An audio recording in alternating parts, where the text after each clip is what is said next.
What is up? Welcome into yet another edition of the Ben Garcia Show. Thank you so much for making this a part of your day. However you're watching, however you are following the Ben Garcia Show, we appreciate you. However you're doing it on whatever platform, Spotify, Apple Podcasts for free, on the iHeartRadio app, where you're putting a face to the voice and you're watching on YouTube. We appreciate that as well. If you are watching on YouTube, you know that we are back in the iHeartMedia / Fox Sports 910 studios. We are working on the go. So with that being said, we want to get right into it. So let's jump into what our top story of the day is. So this was really interesting. I saw this morning from Adam Schefter, which basically had labeled this: Gerard Mayo on the team's quarterback competition. Coming out of the spring, I think it's clear Jacoby Brissett is the most pro-ready guy we have. Translation, Drake May is not ready yet. Drake May is just not ready yet.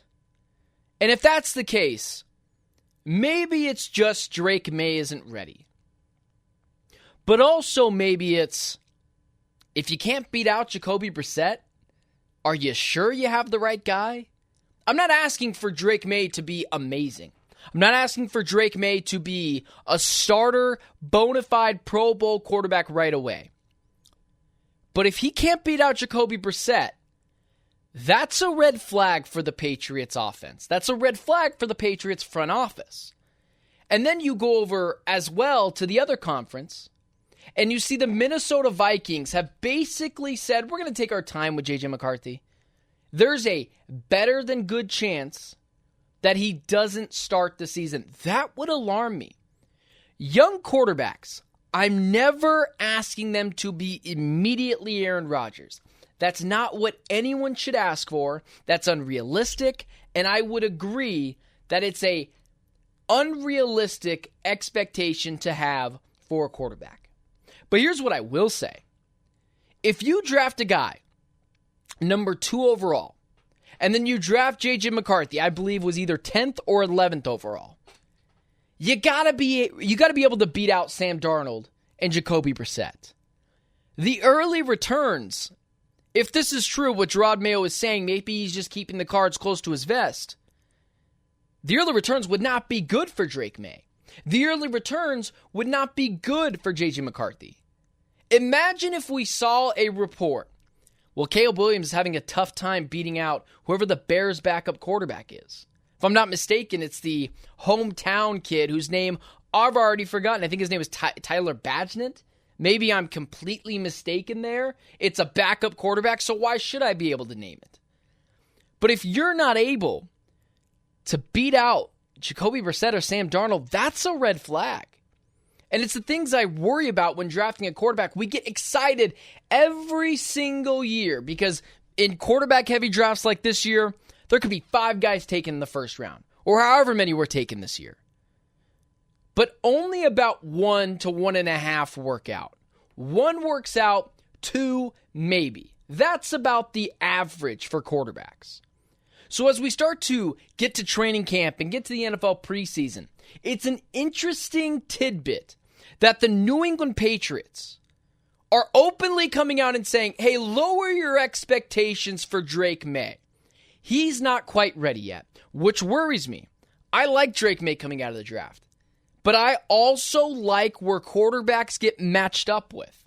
Meaning, getting drafted by the Patriots and a defensive coach in an organization that has shown they're not very good at developing young offensive talent. N'Keal Harry immediately comes to mind. It feels like Ramondre Stevenson, who did get a contract extension, should be a little bit better than he is. We've seen them whiff on offensive linemen. And again, the wide receivers aren't great. And if Drake May is a guy who I viewed as a project, not necessarily an elite prospect, but I did like him coming out of the draft. I didn't like him simultaneously going to the Patriots. Yes, he fits the Patriots culture. He's a big quarterback. He's got a lot of the similar tools of Josh Allen. That is Josh Allen coming out of Wyoming, not Josh Allen that's on the Bills right now. And now you see the report that, hey, lower your expectations. He isn't able to beat out Jacoby Brissett just yet. That should worry you if you're a Patriot fan. The early returns, although things can change, don't look great. And it's what I've always preached when it comes to quarterbacks in the draft. Temper your expectations, usually about 1 to a 1.5 workout. And then there's the flip side. A guy I was also pretty high on, but of course, it depends where they go. J.J. McCarthy is almost more worrisome. J.J. McCarthy is going to an organization with T.J. Hawkinson, Justin Jefferson, Jordan Addison, a better than average offensive line, so nothing fantastic, nothing abysmal. And then an offensive head coach who I love. I think Kevin O'Connell is a top 5 head coach in the NFL. I think he's completely undervalued. I think people see the Sean McVays and the Kyle Shanahans, and they don't understand that Kevin O'Connell also belongs in that conversation. That's how much of a creative offensive mind Kevin O'Connell is. So J.J. McCarthy, the reports early, yeah, he's probably not going to start the season. Yeah, we're not so sure if he's going to be able to beat out Sam Darnold. And if that's the case, that's even more worrisome. Because with Drake May, it's more so about the fit, not so much the player. I believe in Drake May's tools, similar to Josh Allen coming out of Wyoming, whereas Jake McCarthy I really liked and I thought was a real leader of that Michigan team, and at times made throws that did make me say, wow. And I loved the pairing, because a guy that's got a lower ceiling I felt like could be elevated by the Vikings roster with also Kevin O'Connell. So it just goes to show you, temper your expectations just a little bit with rookie quarterbacks. It's why I always say you got to temper your expectations with quarterbacks coming out of the draft, because reports like this can be really concerning. Drake May, not a great fit when I say personnel-wise, because the Patriots, not a lot of personnel guys. And then, of course, defensive head coach. That's concerning that he can't beat out Jacoby Brissett. That's concerning. And then on the flip side, J.J. McCarthy, a guy that I thought was a great fit with the Minnesota Vikings. That is also an issue. And these early returns are very concerning for Drake May, and even more so for J.J. McCarthy.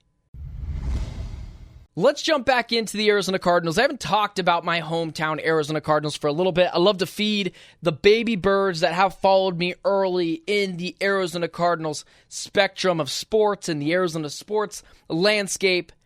And there's a lot of early buzz, and I've seen this before, and let's just talk about it. There are Cardinals fans that are going way overboard. And there's Cardinals media that's going way overboard. But let me just be honest. I get it. It is July 23rd. Depending when you're seeing this, July 24th. Not a ton of things to talk about in the sports calendar. But there is a time in which in the sports calendar you're just kind of making up stuff.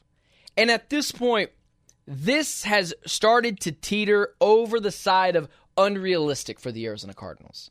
And more specifically, Kyler Murray.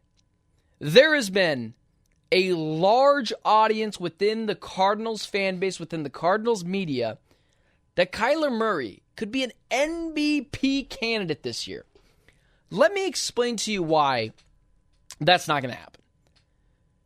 Kyler Murray, instead of placing the expectations on him of potential MVP candidate, let's just ask of him to be good in big games. Let's just ask of him to stay healthy. I'm a huge believer in the Arizona Cardinals. I'm one of those people that believes this team can be a playoff fringe team. I believe this team is a fringe playoff team. I don't think that's outlandish expectations. I don't think that that's crazy. And here's what I will say. I believe this Cardinals team will be a playoff team. I believe they'll be the 7th seed in the NFC. And here's why. It's unrealistic for you to have MVP expectations for Kyler Murray. It is realistic for you to have playoff aspirations for the Arizona Cardinals, because the Arizona Cardinals are well run. I have, since I've been alive, despite the Bruce Arians era, and I won't even call it the Bruce Arians Steve Keim era, because it was mostly Steve Keim riding the coattails of Bruce Arians. This team is the most well-run they've ever been. And well-run organizations do not topple over and become just garbage. And the Kyler Murray MVP stuff isn't necessarily fair, because this team has a lot of issues defensively and some issues potentially offensively. Who knows, James Conner could hit a running back wall. We're not so sure about Trey Benson. The offensive line, Paris Johnson Jr. moving over to the left side. There's some question marks, not big ones, but some question marks. And on that defensive side, question marks legitimately everywhere, from secondary to front seven. Questions everywhere. So this Cardinals team, even if Kyler Murray has an outstanding season, even if he reaches the likes of his 2020 season, this team will not be good enough to be able to award Kyler Murray the MVP trophy. That's what I think are unrealistic expectations. So there's that side of the pendulum. And then there's this side of the pendulum. ESPN ranked the future power rankings of NFL teams, going all the way out to 3 years. The Cardinals were ranked 28th. And largely in it was as team goes as Kyler Murray goes. Are we sure? You know, this team, I get it. If you haven't been following the Arizona Cardinals, you just lean on the side of dysfunction. But for the reasons why Kyler Murray will not be an MVP this year, because this team just isn't good enough in terms of skill-wise to be able to warrant a potential MVP trophy, you just are going to have to be a better team. They're not going to be awful, or in this case, in ESPN's future power rankings, the 28th team in the NFL for years to come. It's too well run. Well-run organizations are not at the bottom 5 of teams in the NFL. Head coach Jonathan Gannon, you just haven't been paying attention, ESPN. He is riding the ship of this Arizona Cardinals team. So when I see on this list, and when it reverts to coaching staff, and I see Jonathan Gannon as the 30th ranked head coach, you're just not paying attention. And then simultaneously throwing Antonio Pierce at 29th. That is an issue. I'd rather people just admit they don't watch the Arizona Cardinals. So there's unrealistic expectations and there's realistic expectations for the Cardinals. An unrealistic expectation is Kyler Murray MVP year. That's unrealistic. They're likely not going to be good enough and warrant a chance for Kyler Murray to win an MVP. The two things we just need we need to see from Kyler Murray. Can he stay healthy? And can he play well in big games? Because he's had those issues before. I believe he can, but we have to see it on the field. That's unrealistic MVP aspirations. Don't put too much on the guy that we just want to see other things before that first. And then simultaneously, the Cardinals, the years of and the days of the Cardinals being a debacle of a franchise are out the door. They have the right guys in place, Monty Ossenfort, Jonathan Gannon.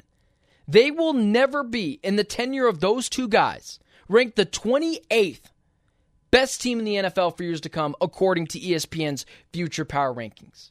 That will never happen because well-run organizations do not topple over. They go 500. Maybe they go a game or two under 500. But when was the last time the Pittsburgh Steelers were a debacle? Or the Baltimore Ravens? Well-run organizations don't have those days. And the Arizona Cardinals are just well-run. So the USA men's basketball team is struggling in some instances to really be a juggernaut against teams like Germany, against South Sudan. And here's what I'll say to that. To tie it into the Phoenix Suns landscape of sports, in which I've mentioned before, that's what I cover here in Phoenix for Fox Sports 910 AM here in Phoenix. It's very interesting that a team in the USA that is clearly missing Kevin Durant, whose type of skill translates really well to the FIBA side of rules in basketball.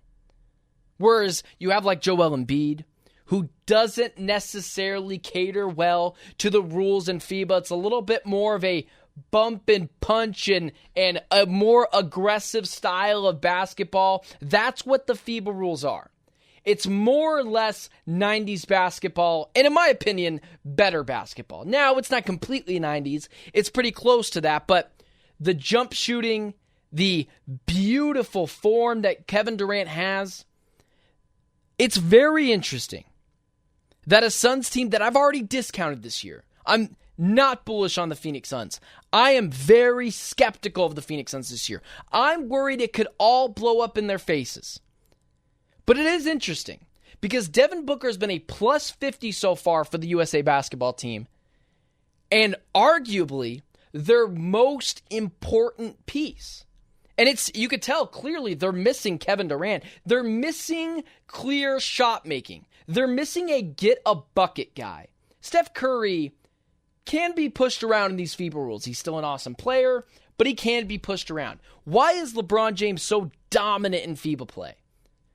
Because he's a freight train coming down the tracks. It's hard to defend. Kevin Durant simultaneously is not only big, but he's got a beautiful shot. The shot making is there. The mid-range game is there. What is Kevin Durant great at? What is Devin Booker great at? The mid-range assassins. That's what the Suns have coined themselves. These FIBA rules that are very close to the 90s NBA, very important, the mid-range game. So you ask yourself, if Kevin Durant comes back to this USA team and dominates, and they're back to being a juggernaut, and they don't struggle with Germany, and they don't struggle with South Sudan, and they don't struggle with Serbia when they play them again. You ask yourself, even myself, the most skeptical of Suns fans, how could you not be excited about another year together? Kevin Durant, Devin Booker, Mike Budenholzer in the fold, Bradley Beal.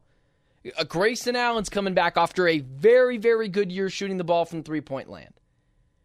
If those two players on a team of stars and superstars, Anthony Edwards, Steph Curry, Joel Embiid, Jason Tatum, all these star players, and potentially two of the three most important guys, if you include LeBron James, is Devin Booker and Kevin Durant? Is it very simply this Suns team can just be fixed with continuity and chemistry? Because if the Suns, on a team filled with stars and superstars, the most important players are Devin Booker and Kevin Durant, how can that translate to the NBA season? This Olympics team is all about sharing the ball. It's all about learning specific roles. It's all about sacrifice. So with Devin Booker and Kevin Durant on the same team, learning about this sacrifice, learning how to share the ball, learning how to play a role, how can that positively affect this Suns team? Do they come back to this Suns season and say, I was supposed to be less selfish. I shouldn't have had to feel like I was supposed to put this team on my shoulders because that's what I've been used to as Devin Booker. That's what I've been used to as Kevin Durant. It's sometimes confusing and downright frustrating sometimes that this USA team, who's clearly missing Kevin Durant as they struggle with those two teams, South Sudan and Germany, and Devin Booker flourish and starting over Jason Tatum and starting over Anthony Edwards, that how could they be so important to a team full of stars and superstars at the biggest stage and then struggle with the Phoenix Suns? There is a potential that Team USA saves the Phoenix Suns. There's a potential that with Devin Booker and Kevin Durant potentially being the top three, if you include LeBron James, of the most important people to this USA gold medal run, there is a chance that they take what they learned from Team USA, that they take the sacrificing roles they learned that they had to play, that they understand not everything has to run through me, and I have to trust my teammates and play a role sometimes that maybe I don't want to play for the betterment of the team. There's a chance that Team USA might have been the secret sauce for the Phoenix Suns. A chance for Devin Booker and Kevin Durant to play on the same team together as they're already teammates with the Phoenix Suns. They weren't on the 2020 team. Remember, Kevin Durant was on the Brooklyn Nets in 2021, if I'm not mistaken. Well, not mistaken. That is true. He was on the Brooklyn Nets, and Devin Booker was on the Phoenix Suns. Those two guys together might be able to revolutionize the Phoenix Suns and fix the Phoenix Suns. with their acute ability to absorb what they've taken from the Olympics and use it in this season for the Phoenix Suns. And as someone like myself, who's, I feel like, realistic and honest with my opinions of the Phoenix Suns, and not so bullish on the Phoenix Suns, it does make you think, maybe Team USA and more time spent together on the floor, and when Kevin Durant comes back, playing a very important role alongside Devin Booker, it could actually save the Phoenix Suns. Here's an interesting topic of discussion. I was very high on the Green Bay Packers last year. I was one of the few people you can go back and look at on any of my social medias. It's easy to find, at Ben Garcia Show. Find it in the links in the descriptions if you're on YouTube watching. I was one of the few people that said Jordan Love can play. There's no reason why the Green Bay Packers would move off of a 4-time MVP, maybe 5 times if I'm not, I know definitely at least minimum 4 times MVP for the Green Bay Packers. They moved off of a 4-time MVP for Jordan Love. They knew how good Jordan Love was. They knew he just needed a little bit more seasoning. He just needed to get out there and break off the rust and show everyone what he's learned holding a clipboard behind Aaron Rodgers. And the Green Bay Packers, if we know anything, they can draft quarterbacks. They can produce quarterbacks. Bart Starr, Brett Favre, Aaron Rodgers, and now Jordan Love. This idea that we need to see more from Jordan Love is kind of insane. And the Green Bay Packers, I think, are making a really bad decision taking this long to pay Jordan Love. Or who knows, by the time the show airs, paying Jordan Love. But I don't think, obviously it's clearly not late, but it does make you think, why are they taking so long to get Jordan, to pay Jordan Love? Why would you take so long to pay this guy? It does make you think, because for me, Jordan Love, we saw what he did last year. We saw what he did against 49ers. We saw that he lit up that amazing Dallas Cowboys defense. Here's the biggest problem teams make when they paralysis by analysis themselves with their quarterbacks. We already know Jordan Love can play. I don't need to see anymore. I saw him go up against the 49ers last year and look pretty good in the playoffs. I saw him torch the Dallas Cowboys last year in the playoffs. I saw him go on a heater with the Green Bay Packers last year. I saw it. That's who Jordan Love is. Here's the biggest mistake NFL teams make with their franchise quarterbacks. They take too long to pay them. You should be praying your quarterback demands you to pay them earlier rather than later. Because look at the Arizona Cardinals, the team I cover. Kyler Murray got paid 2 or 3 years ago. Now he looks like one of the best contracts in the NFL. And then you look at Jordan Love. Jordan Love's potential. Jordan Love has been awesome. If they paid Jordan Love earlier rather than later, meaning earlier in the summer, earlier in the offseason, they would have already gotten a bargain. Because you're only the highest paid quarterback for so long. So not only are the Green Bay Packers making a mistake because they're going to have to pay Jordan Love, make no mistake about it, a deal's going to get done. But right now he's currently sitting out. That drives up rumors in your locker room, that drives up issues in your locker room that you don't need.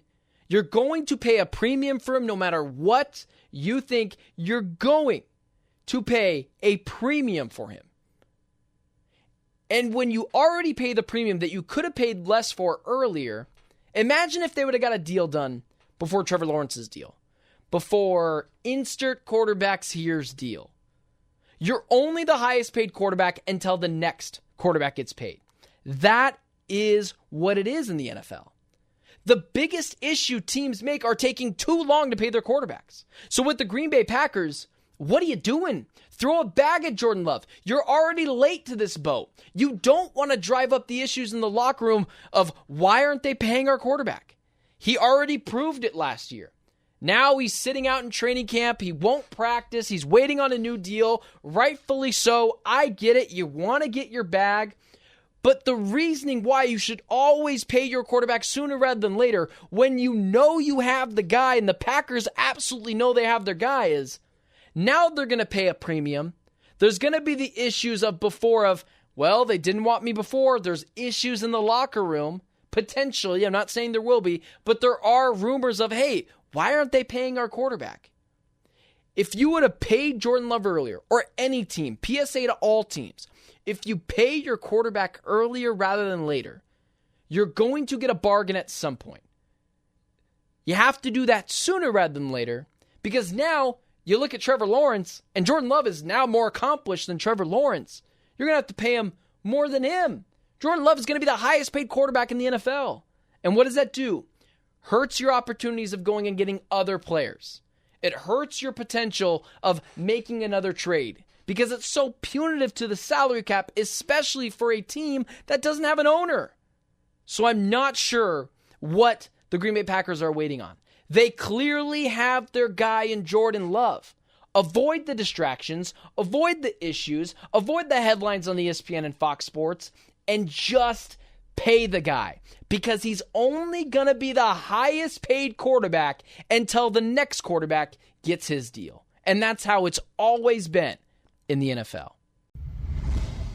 Thanks so much for tuning into the Ben Garcia Show. We truly appreciate you listening. We appreciate you watching, whether it's Spotify, Apple Podcasts, or for free on the iHeartRadio app where you're putting a face to the voice and you're watching on YouTube. I appreciate that as well. Thank you so much for making us a part of your day. It's been awesome jumping into this. Everything has been firing on all cylinders, social, whether it's YouTube, and we have no one else to thank but you, the listeners, so we appreciate it. Thank you for continuing to watch and support the channel. Consider subscribing. Consider telling a friend about the Ben Garcia Show. 5-star review, all podcast platforms. We're not going to beg here on the show, but we'd appreciate it. And that's all I have for you guys this week. I'm Benjamin Garcia. It's been the Ben Garcia Show.